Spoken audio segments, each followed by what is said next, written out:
People are under the impression that narcissism is somebody that gets angry and cranky and treats you like crap. That could be one way of describing the fruits of the devaluation stage, right? Which are sins. A lot of the poor old narcissist, if you pay close attention to a lot of these people, any sin the poor old narcissist gets to categorized in conjunction with. But if you listen to Professor Sam Vaknin, the man who had the awareness to bring the words like narcissist and gaslighting and all this other stuff, correct me if I'm wrong, into psychology, he don't blame all sins on the narcissist. It's a totally different ball game. I mean, you've got to have mental muscle to listen to Professor Sam Vaknin, and I'm not, I'm just saying, there's the poor old narcissist is categorized these days with every single sin there is, and a lot of it's not narcissism. It's just sin, simple, sinful behavior. Now, one of the biggest ways that I've realized in my failed relationships to recognize a narc is the love bomb phase, where they come busting through the door, mirroring everything about you, going the extra mile, making a big impression of themselves, and then all of a sudden things start to deteriorate. The narcissist cannot maintain the love bomb phase, the honeymoon phase, because the honeymoon love bomb phase has them running like a hamster on the wheel, trying to impress the person that they're interested in such a way that it impacts them mightily. They want to create a tremendous impression on their new partner. Now, I've learned by experience, believe me, by experience, my body count, which I never ever wanted, is getting up, and I'm ashamed. But I've learned that you cannot tell the covert female narcissist by age. You cannot tell by their appearance and domestic culture, whether they're uppity-duppity or middle class or the drug addict type. The traits of narcissism pertaining to the love bomb phase, the honeymoon phase, is exactly the same. And this is the part where you've got to have your game on, because it's the initial phase as well, where by nature we want to impress the new opportunity to have a partner as well. But if you're level-headed and you're just cruising along, not changing your persona so that you'll turn into something else, who you really are, you're going to have a stronger awareness, a stronger conscience and discernment of what's happening with the person that you're with. Now, I've seen them all, shapes and sizes, different domestic cultures and ways in which they go about life, from the functioning addict to the innocent old granny. The covert narcissistic love bomb honeymoon phase presents itself exactly the same way. Exactly the same way. They're going to impress you or try and impress you with such a committed display. If you haven't got your wits about you, you'll be trauma bonded in no time, because when the devaluation phase starts, however that's going to express itself, it could express itself through no texting at all. It could express itself through less touching, no touching. It could express itself, you'll go to hug and they don't hug. I mean, there is some really bizarre, damaged stuff that begins to surface after the initial love bomb honeymoon phase has run its course. Others disguise themselves better than others. Some have just got absolutely no idea of how transparent their devaluation, disintegration after the love bomb stage is. And it's quite frightening as you try and micro-incrementally manage these things as you're going along.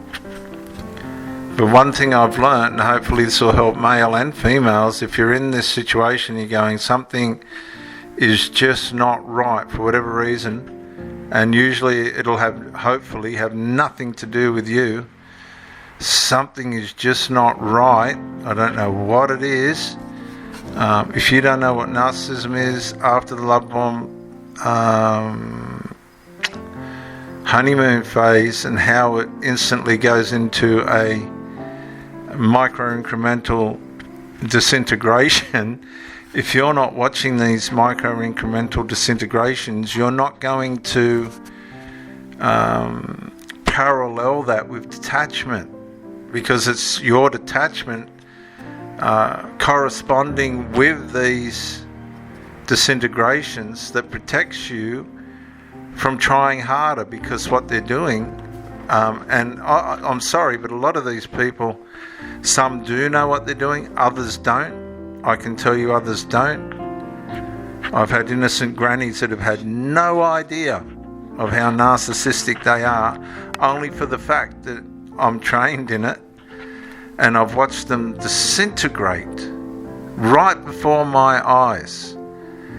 And had I have not known that it's covert female narcissism, I would have spent more time with that person than I should have. And so, paralleling my constructive confrontation alongside these degenerative devaluation micro-incremental behaviours, and seeing what the responses to these were, and ultimately they just keep reoccurring, I was able to detach and protect myself while still being a gentleman as far as possible and performing as a masculine male. I was still able to detach. So I wasn't taking anything away from the relationship, but I was protecting myself by corresponding with the degenerative behaviour in a way in which the impact, if the relationship collapsed, wasn't so traumatic, because I was aware of where the person was displaying narcissistic devaluation, disintegration, which is very harmful if you're not aware of it. I've seen it work with in several different ways with different people, but the worst one I've ever seen is this paralysation of affection. Once they've had their fill, once the sense of loneliness is gone in the new relationship, and they're filled up with all their supply, that's when this is going to start. because they don't know what to do after that. They don't know how to manage on a day-to-day basis a loving, give, take, care and share intimate relationship. They think they do, and they'll stand there and tell you they are, but they're just not. And you can point out, and you know what? You end up feeling like you're being cruel, but the person just has no comprehension of what you're trying to say.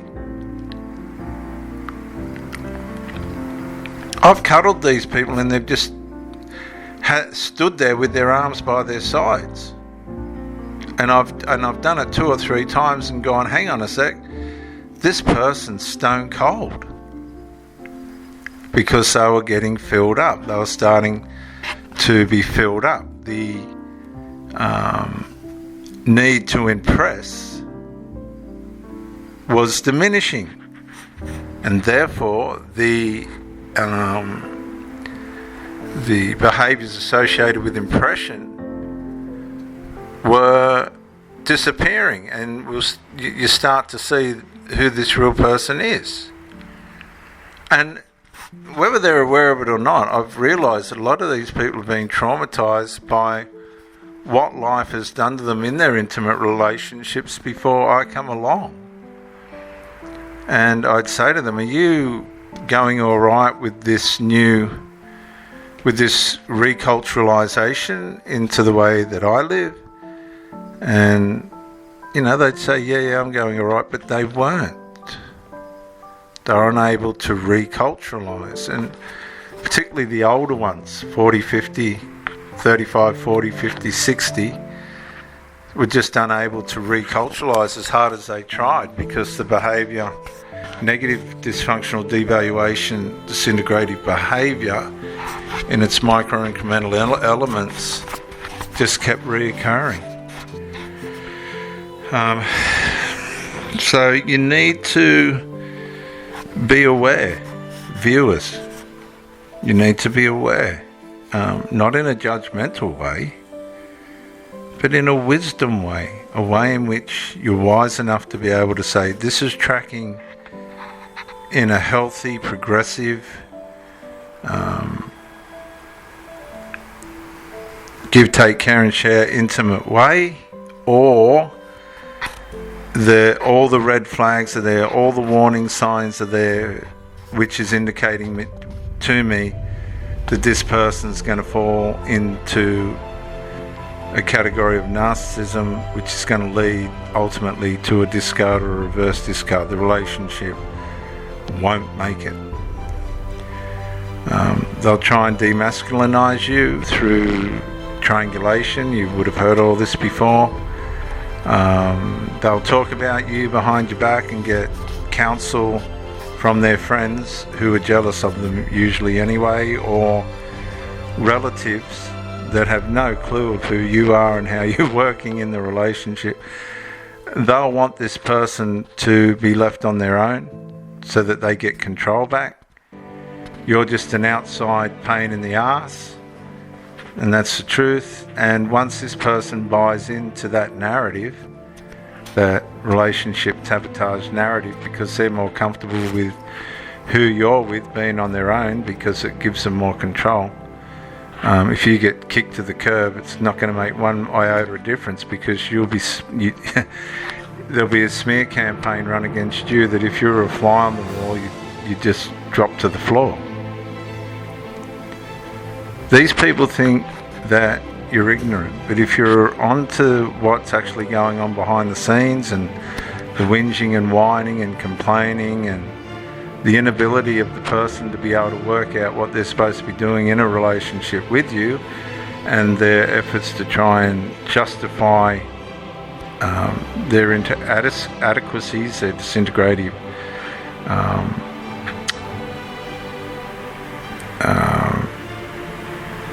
destructive behaviour. I was trying to find a word there.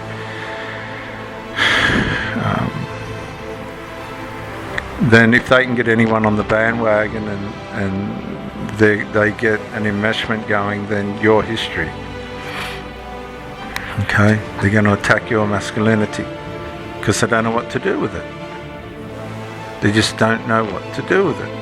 And if you're alpha, and you're running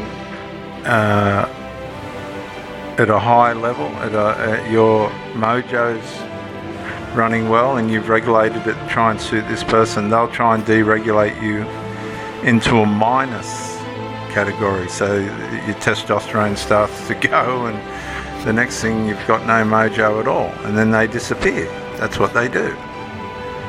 A lot of these people are like a mouse on a hamster wheel. You don't know where they are half the time, what they're doing. They're running to and fro. They'll ask you what your goals are, and they don't have any themselves. And they're in the pocket. They're in the pocket. They've reached as far as they're going to get in a relationship with all the possibilities and potential of happiness and serenity. They've got no clue where they are. And if you buy into their cluelessness, you're going to end up with post-traumatic stress disorder, because they'll disintegrate your rationality. You might even end up in a serious accident where you've been hurt and maimed, and they'll just disappear into the distance. They'll just go back to the family or whoever else is going to justify their inadequacies and sweep it all under the carpet, and you'll be there trying to put yourself back together. Be careful, wake up, and don't tolerate these people's inadequacies. Whatever their reason is, it's on them. They haven't done the work. They haven't done the work to be what they're supposed to be in a healthy, functioning, give, take care and share intimate relationship. I'm telling you, a lot of these people just have sex because they think that's what you're supposed to do. They're not present. And then once they get an idea that, oh, this can actually be satisfying and fulfilling, then you become a guinea pig for them to work out what all the goodies are that comes with intimacy and privacy, and how that's supposed to work. And I'll also say a lot of them can't translate that into power. They end up diminished because they haven't exercised their use of intimacy in a way in which they can convert it into power for them to succeed and have strength and love and all the rest of it as an expression to succeed in life. I've had it where I've been jumping up out of bed and running out the door, thrilled with the relationship, only to come back and, oh, I'm tired, oh, I can't keep up with this, or I can't keep up with that. Yet they're running around doing everything else. They don't know how to regulate themselves with boundaries, separating the uses of their spirit and soul at work and what's supposed to be reserved for home. So, like I said, if you're a fly on the wall, you would really be shocked, I can tell you, because if you listen what they're saying when they third party their comments towards you to justify their inadequacies, you'll know that they've been talking to people that are undermining the relationship and justifying the person's inadequacies. It's called a smear campaign. A covert smear campaign. It's happening behind your back during the relationship. And that's the beginning of the end. And you don't even know it's there or it's coming, unless you use your powers of discernment. And I'm not talking about being paranoid and all that sort of stuff, because that wrecks things. I'm talking about good, wholehearted, healthy discernment that allows you to communicate with this person in a way in which you make them well aware of what's going on and they can't deny it. But if you're running on being paranoid and that, you'll be coming up with things and they can deny it because usually it's not true and it causes trouble. So you need to protect your mind, stay away from drugs and alcohol and all that other stuff. Be working with all your senses to protect them and make sure they're sharp. And hopefully unlike my failed relationships, you'll be able to navigate yourself into a loving, give, take, care and share, healthy, intimate relationship for years and years to come. And if you're not in that and you're starting to deteriorate mentally because of the negligences and disintegrative behaviours, my advice is to confront the issue. If the person's unable to change, no point you judging them and all that. Just call it a day and let them go to wherever they'll go to the flying monkeys, the people that have justified that you're bad and they're not, and all this crap and rubbish, which won't help them one bit. They'll end up sitting alone, or they'll buy a cat, a snake, or a ferret, or a rat, or something. They'll do something stupid like that, or they'll sit there on their own. They're going to end up on their own because people wake up to them. Usually, I know men that have stayed with these women and they've just been used for supply for decades, only to get to the end of their life and their value was zero.